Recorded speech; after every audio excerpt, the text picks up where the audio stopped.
दिनैनि दा सावरायथाय बे सावरायथाया थांनाय जोंनि एसेम्बलि इलेक्शननि जा स्टेरिं कमिटि दङमोन बे स्टेरिं कमिटिखौ गोबां सम टेकनिकेल प्रब्लेमनि थाखाय COVID-19 बायदिसिनानि थाखाय जों सिफायनो हायाखैमोन दिनै बेखौ सिफायनाय जादों दा बेखौ लानानैनो जोंनि जत' पार्टि दङ UPPL दोलोनि दैदेनगिरिफोर मावथिफोर रायजो राजाफोरखौ जों थेंक्स होनाय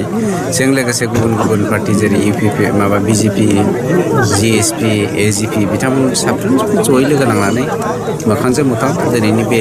स्टेरिं कमिटिखौ डिजल्भ खालामनाय जादों। सार माखासे हिन्दुफोरनि जे रिहेबिलिटेसन थालांदों लानाय जादों दिनै नैबे सान्तिपुर निज्ला दैनि खाथियाव निज्ला जे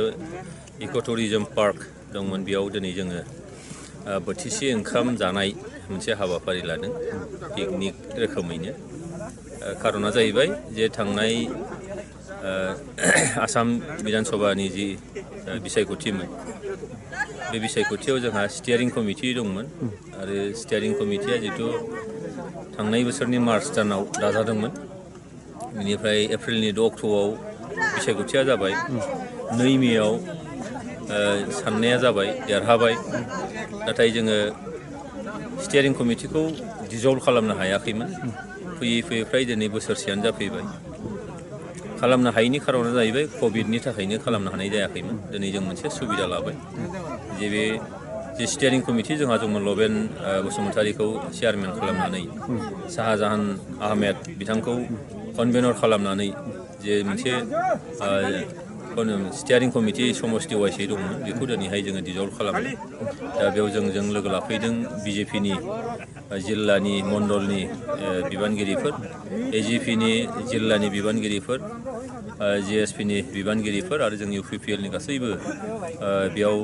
पेरेन्ट बडि इउथ आरो वमेन गासैबो बिबान लाफैनानै दिनैहाय बयनिबो मददजों दिनैनि बे स्टियारिं कमिटिखौ डिजल्भ खालामनाय जादों आरो बे डिजल्भ खालामनायजों लोगोसेयैनो जोङो थांनाय बिसायख'थियाव 33,320 भटनि डिफारेन्सआव जोङो जोंनि अपोनेन्टजों जोङो देरहादोंमोन जोंनि समस्तियाबो 30 नं आरो देरहानायनि बिबाङाबो 30,000 दा बेयाव जोङो बयबो गोजोननाय फोरमायदों आरो नैबे सिरलि समस्तिया जिथु मोनसे जोबोद जेंनाजों बुंफबनाय समस्ति बे समस्तिखौ आंनि फारसेनिफ्राय बयखौबो खावलायदों आरो आं मोनसे नाजादों जे बे समस्तिनि जेंनाफोरखौ जों आसाम एसेम्बलियाव जोङो दैखांनानै जोङो जाहाथे थाबैनो मोनसे सुस्रांनायनि जाहाथे राहा लामा मोनो दा बेनिखायनो दिनै नैबे समाव बयबो गोजोननाय फोरमायदों आरो थेंक्स